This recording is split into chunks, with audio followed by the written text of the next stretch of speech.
let's take a moment of silence to appreciate what Oda has done.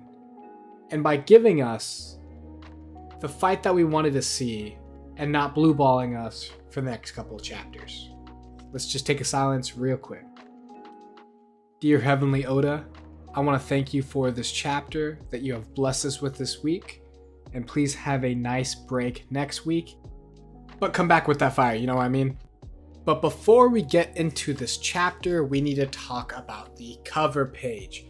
I never really pay attention to the cover pages. I probably should. I definitely glance at them, but I have not really been actively following them to understand what is going on. But it is pretty crazy because finally we see Kuzan with the Blackbeard pirates. And his fit's kind of hard, I ain't gonna lie. But why is he with Blackbeard? And I just don't know why someone like him would even team up with Blackbeard. I feel like it's a betrayal. He's going to betray Blackbeard at one point. But it is very interesting to see him there with Van Arger and Pudding. So he has actively participated in capturing Pudding. And we saw that kind of from the last cover page because we saw Biscuit frozen. So it does put two and two together that Aokiji is working with Blackbeard, but my theory is he's working for Dragon and is just, spying on Blackbeard and seeing what he's up to. Now, getting into the chapter, we see Blackbeard actually fighting Law, and Oda does not cut away, which is incredible. I don't know what we did to deserve this fight, but Oda is finally giving us our meat and potatoes, the bulk of what we want to see. And we get to see an actually pretty good clash between Law and Blackbeard. I honestly thought Law would get bodied right now, but he's holding his own against Blackbeard, and the panels are kind of hard to discern what's going on. Blackbeard uses, a Quake Fist, and then Law uses Room and amputates Stronger, the Pegasus, which Blackbeard's surprised by, but I thought Law always had the ability to, cut people in half and everything like that. Like he did that with the Straw Hats back at Punk Hazard, so it's not like something that's out of his control. He also uses a weird kind of room, and from my standpoint, I feel like he's using the room to nullify Blackbeard's attack. Like it's like a physical room that's like entrapping Blackbeard, so when he uses his quakes, it has to break through that room first, then it can proceed to the outside world. That's what it looks like to me when I'm like looking at this panel. And then you see some of it ring true a little bit because the crewmates of Law are like, so this is the power of the Quake Fruit because the shockwaves are still so intense. And it hasn't completely like demolished the land that they're standing on. So I think Law really is able to create like a solid room that can kind of nullify some physical attacks.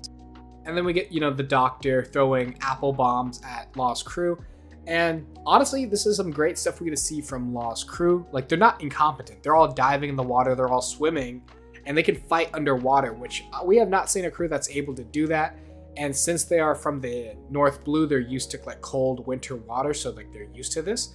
And all their crewmates have different abilities that they can use to fight underwater. Like, one of them, he goes underwater and is able to shoot, like, a water gun kind of thing. And destroy some of the bombs that the Doctor is throwing.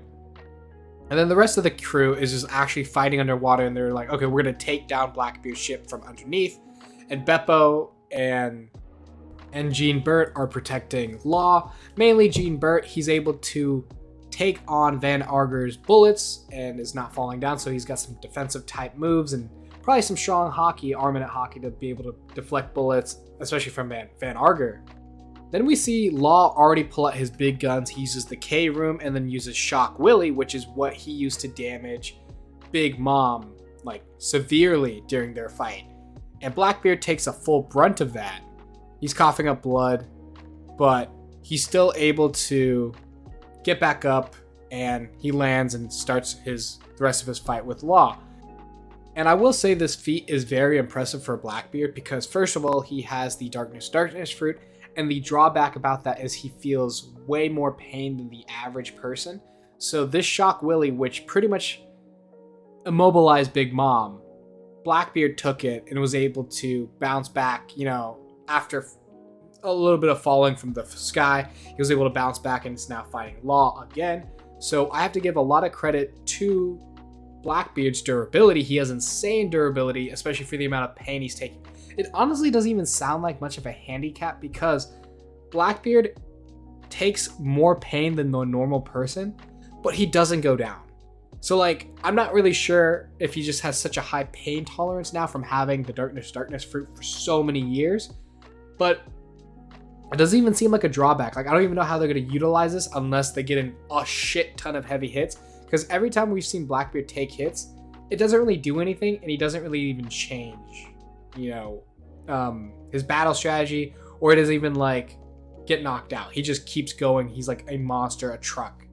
So we then see Pudding in jail in Blackbeard's ship, and one of the other inmates is saying, we might be taking a pounding now, but there'll be history soon. The Commodores are the strongest around. And Pudding responds with, Mama's gonna make you eat those words if she's still alive. New eras only happen when old legends are torn down. And this is what I really wanted to highlight. I made another video, you can check it out, it's in the link below, about the nukes that were left in Wano, because I don't think any of them are done. And Pudding here is confirming that Mama's gonna come back. Like, the only way a new era will start is if you completely tear down the old legends. But, you know, Big Mom is still around. She's not even dead. And Pudding believes so much in her mom. And I love that because I want to see the Emperors come back, and I want them to do major things for the story, like another confrontation where they're actually put down for good. I want, you know, Kid or Law to solo one of them and be able to take them down on their own by the end of the series. So I think a distinct defeat needs to happen, especially with how we got Big Mom's defeat in Wano. And then we get a gorgeous shot of Law using his Shock Willy to clash with Blackbeard's Quake fruit. And then we get those fateful words from Blackbeard. Black Vortex. I hate this because as soon as I hear it, I know Law's packed. Like, once he's drawn in and takes hits from Blackbeard, it's game over. Law will not be able to come back. I want to do a video later where I'll go more into how I think the fight's actually to kind of break down. But for right now, with Black Vortex, it's going to be an easy dub for Blackbeard. I don't see Law getting out of this. But now we're going to move away from the fun stuff, and then we're going to go see Eiichiro in Marineford. And he just informed that Blackbeard and Trafalgar Law have made contact. And Eiichiro is just like, so we're forced to wait again. Being Fleet Admiral is so damn frustrating. Then we go back to Egghead Island and we see that Bonnie used her fruit to make Chopper and Luffy old and Jinbei young, so that the robot Kuma would not recognize them and would leave them alone. And Jinbei's just talking about what he knows about Kuma and just been like, he was a tyrant. Like, I don't think he's as good as you think, Bonnie, because the people drove him out. That's why he became a rogue pirate. And because he was caught by the Navy, they took interest in him. Vegapunk specifically took interest in him and was like, hey, we're going to make you a drone and you can be a warlord as long as you're my test subject. And they just kind of like that conversation regarding that, and just Bonnie's just like, I don't know, why would my dad do that? Like, that's like a fate worse than death, and my dad's not a tyrant. And then she mentions that her dad Kuma was part of this very special race. That's why he was a lab rat. And when she said special race, the first thing that popped in my head was Lunarian. I'm not sure what Kuma is, but if it's Lunarian, it'll be kind of annoying because there's going to be so many Lunarians popping up. I hope it's something different from Lunarian, but we'll see in the coming chapters. Then we cut to the rest of the Straw Hats, and they're going to the top of the island to go look at Vegapunk's facilities, and Vegapunk was able to manufacture a fake sky island. So they have an island in the clouds, and that's where Vegapunk's research facilities are. And Vegapunk's like, also, your captain's down below, you know, wrecking shit like usual. Zoro and Brook decided to stay on the ship to defend it just in case anything happens, which is kind of a bummer because I was super excited to see what Zoro was going to talk to Vegapunk about. But if he's just going to stay on the ship, I don't know. That whole plot line seems like it's not going to happen, at least for a long time. I just wanted to see Zoro, you know, talk with Vegapunk and kind of see. I was very curious to see what he was gonna talk about. But the crew gets new drip, and I'm not gonna lie, Robin had me acting feral. Like, I'm a Nami stan till the day I die. But Robin, oh my god, she is close number 2 to my favorite female character in the series. I mean, waifu. Who am I kidding? It's not even female characters, it's just waifu. And Robin is looking scrum diddly umptious. I swear to God, Oda really be on his bag with these character designs. Before the chapter ends, we see another personality of Vegapunk being like, the problem with being a genius is that you can see your own future coming too, and I think I'll be dead soon. I just wanted you to know about this dragon. So, Vegapunk working for Dragon or working with Dragon, it makes a lot more sense when you think about all the stuff that's happened, especially with Vegapunk programming Kuma to protect the Straw Hat ship for 2 years while they were training. That definitely seems something against the Marines. I'm surprised that they let it go through, but if Vegapunk's working with Dragon, then it makes a lot more sense, you know? But that makes more sense, especially why with CP0 trying to go kill him. I bet the Marines have known that he works with Dragon, but since he's such a genius, they want him to keep creating stuff, so they let it slide for a while, but now they're like, nah, Vegapunk, you're dead now.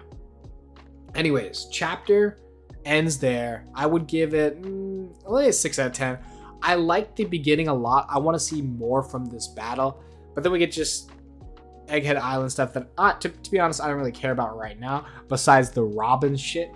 But other than that, I think it was a pretty good chapter. We're on break next week, so bummer, but I can't wait to be back. But please let me know what you guys think about the chapter in the comments below, guys.